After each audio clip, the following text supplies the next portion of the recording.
Ningzim Africa thokozani sanibonani dumelang apsheni enjalo umkhulu othi from 131 Marshall Street Johannesburg CBD ilang tholakala khona ilangenza khona imisebenzi yami yobunyanga yokukhulula abantu ezibopheni zobuthakathi nasezibopheni zeyipoko neinyoka notikoloshi neithunzela nakho konke lokho oyikuthi abantu buyaba affecta all the time.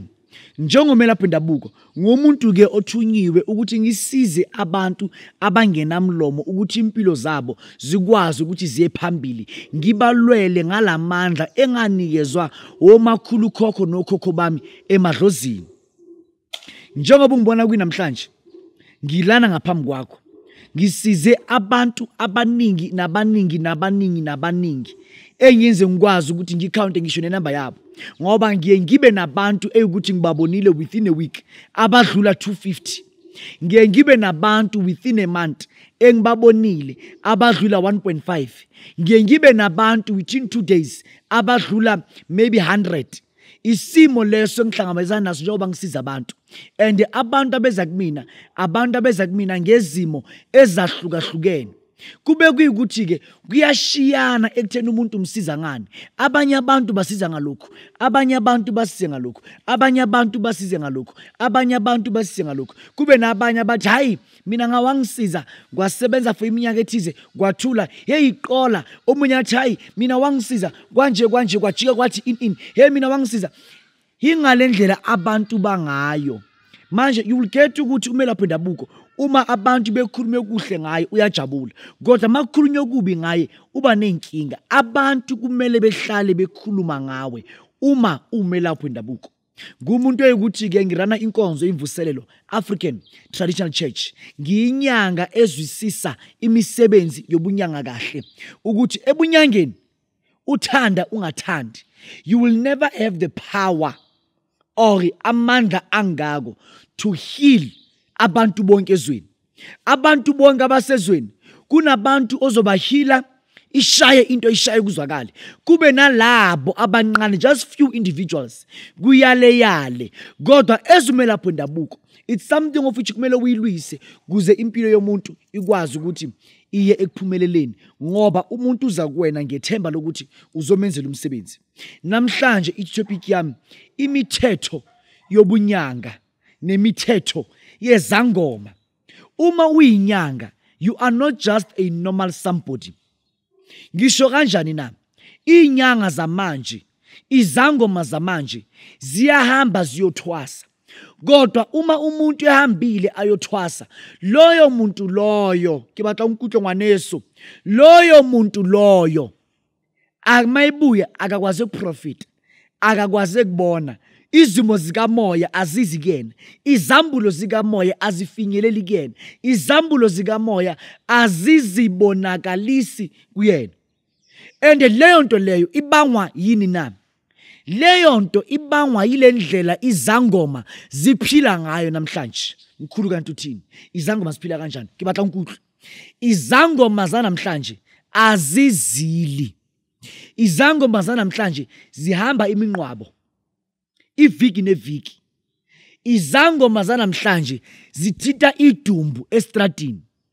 Izangoma zanamhlanje uma emphakathini ukutoyitoya izangoma siyahamba siyongela lapho nasiyatoyitoya. Izangoma zanamhlanje zabo DJ. Izangoma zanamhlanje abantu of which they believe more ekuhlaleni ubusuku bonke basemjayivweni. Izangoma zanamhlanje azilaleli umoya. If this thing of which I'm saying agunikeza sense, how can you call yourself a prophet or a traditional healer or a traditional practitioner uma ukwazi ukuhlala 24/7 usemjayivweni? Amadlozi akini, amanyange akini, abantu bakini bezani nikuye bazokhuluma nawe. Ngikhuluma ngani? Ngezangoma nezinyanga. Abantu futhi basiza abantu, abaprofeti nabathandazeli. Uma umuntu uthi wena umthandazeli, kodwa mthandazeli ndini, ukhipha iduku ebusuku, uhamba uyophuza etshwaleni ubusuku bonke, uzitshela ukuthi umthandazeli kabani. Yingakho na today izangoma azikwazi ukuprofita, azikwazi ukubona indaba. Even this issue yazo yokuphuza, yokubhema, izangoma ziphuza zibhema like nobody's business. Now uncheba nhlongwanaka, uncheba ubunchebisisi, hakinkhigwayi nina, hakinkhijwala. How do you feel uya kwisangoma esiphuza utshwala kungathi siyahlanya? Isangoma esingqolile esingasithandi sirepresenta ini phambi kwakho? Kukho mina Captain Wezinyanga mkhulu wethu uMakhosi. Lento le yobunyanga ngizoyidefenda, ngizoyipreserve for as long as I live emhlabeni. Ngoba lena ingulo yokhokho, lena ingulo abantu abadala, lena ingulo yamadlozi. Akusiyinto kumele siyeke leso siloku sibona ukuthi abantu bayagangayo bayemosha. Izangoma zikwazi ukuattenda imishado yabantu from outside kuphi na kuphi. Izangoma zikwazi ukuhlala kuma unveiling. Sangoma samaidi unveiling, sangoma samai mafu, sangoma samai manyalo kamo le kamo, sangoma samaidi party. Inyanga ayihambe amaphathi. Uthole ngaka isakile lekana, insesirupi sa khomu ka ntle. Uthole ngaka isakile, iapere skinny jeans tsimpile. Kutlile ngaka engwe TikTok di sezihamba siyophuza manje. Ile ka dikgopo. Ke ipotse potso hore ngaka sangoma melaphi wendabuko ukwazi ukhipha imbambo ku TikTok ukhulume uthi wena usuyuphuza manje. Bakwethu unyanga buyamosha. Ingakho nezinyanga zakhona uma ikulala uyagijimela emaphoyiseni uthi ratio. But what were you thinking, or what did you think ukuthi a drunk engakwenzela wena? Uyagijima yonke indawo ungirephile. In your mind umuhamba uyenyangeni esidakwa, you think izokwenzani? Izokuyeka. Letawa leza ndisetsetswa ngimatawa. Letawa letauwe le batla le tsamaiswa ke moya wa sex. Ha motho fela fetsa utawa ba di thabeneng o tla utla wena balla. Umuntu yakhala ngizenothembi animbonanga uthembu yephi, ngizenontombi angibonanga untombi yephi. Kubane matawa ha satauwe arobalana. Then you think ukuthi wena umuntu uyenyangeni ukuthi wamuyenyangeni leyo kumele ukuthi uyinikeze uplay black iphuze phambi kwakho. Wana black usitshela uzokuyeka umhlophe kanje, uzokuyeka umuhle kanje. You are fooling yourself. That's how it is.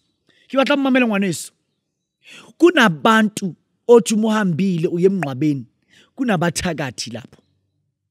Uma kunabathakathi lapho uhambile emnqwabeni kunabantu lapho abaphethe amakhanda wabantu. Awumboni wena mthu mara uyithwere into yewu or uphethe inyama yomuntu. Uye emnqwabeni kunomuntu lapho, lo muntu onqwatshiwe ubulewe ngomese, uhlabiwe kaThipha mthu. Leyo nto leyo as a spiritual healer iyakuvala. Uyinyanga, uma uyinyanga uthenga umzimba, uye ebantwini abathengisa umzimba ama escorts. Uma uya to an escort uyitshela ukuthi escort uzoya kuyona emva kwalokho usitshela ukuthi umoya wakho uzofunctiona the same. You align to yourself. Anyeke ulale nomuntu othengisa umzimba then claim ukuthi usazoba nespirit sika moya ngale ndlela leyo. Motho o rekisa mmele ke motho e leng hore o robalwa ke batho le batho. Es inyanga, es umelaphi wendabuko, es umakhosi, es ugogo, es umkhulu. These are things of which you need to avoid.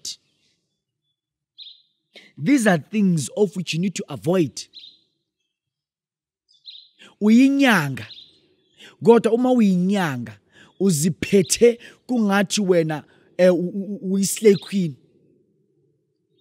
Dintotse a dikopane bo slay queen ke bo slay queen.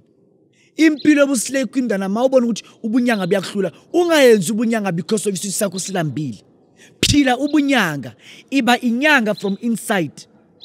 Mina ngumkhulu othi you won't see me ngifake ama beats amaningi. You won't even recognize ukuthi lo muntu lo inyanga by ama beats, but by seeing me anywhere la ngime khona wayibona ngithweki ngaka. Mina uma ngihleli ngisho ngise rank or ngikuphi emall uzobona amathwasa kuvuka imoya beza kumina bazoguqa bangithokozisi. Without me having any into sign ekhomba ukuthi nginyanga. Ubunyanga, it's something of which is ngaphakathi kwena. It's something of which is living inside of you. Ngaphakathi kwena. Iba inyanga spiritually, emotionally, physically, horizontally, vertically inside of you. Uyinyanga. And act like one.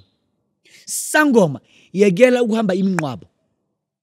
Lo muntu oshonile abulawa abantu. That spirit as umuntu omngoma, you carry that spirit without you seeing, without you noticing. Loyo muntu njengoba kwenzeke iphithiphithi ngaye, kusasa lento leyo iza ku family yakho. It's running within your lineage, within your generation. Isangoma asihambi iminqwabo. Labantu amangoma. Amangoma ngoba sizwe sabantu amangoma. That's why isangoma siba ne-threats. The issue of seeing labantu abamachiscope, those are people of which bavuka nje balambile bafuna nje ukwenza imali.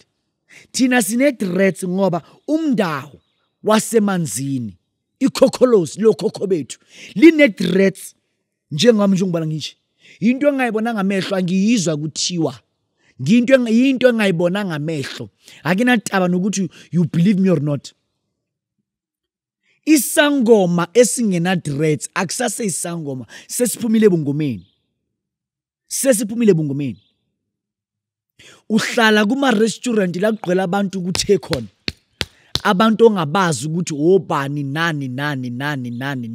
Their energies labantu lababa lapho iyak affect as a spiritual being. Uma uye ku restaurant, you must seek a restaurant engena abantu abaningi. And ube lapha kuleya khona yakho ungabi ngaphakathi kwabantu abaningi ngoba these people are carrying different types of spirit.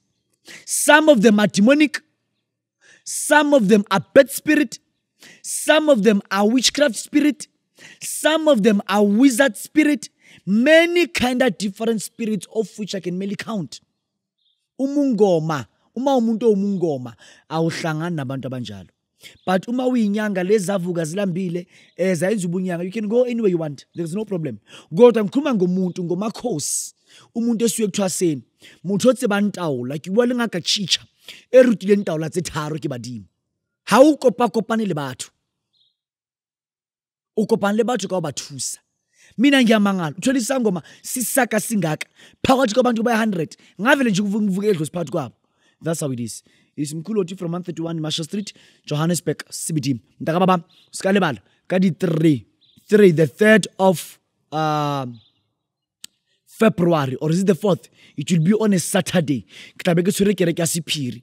Woza uzo setshenzelwa. Sebeletsong yasiphiri. Ho sebeletswa ngwanaka. I-400 rand kuphela ufika ne-400 rands uzosebenzelwa ukuthi impilo yakho ivule konke khanye ungakhohlwa usikabalebala kadi 18 February ngizabe ngiphethe indumezulu yomsebenzi la kona ngizabe ngisebenza bonke abantu ngibanikeza impande yokuvula amakhaya wabo then bakwethu usikabalebala umkhuloti uyahlola online ngemali engange 1000 rand ngiyakuthanda sani ngiyakuthanda mfowethu ngiyakuthanda mntakababa emakhosini ngiyabonga Nrawo Zulu makhosi.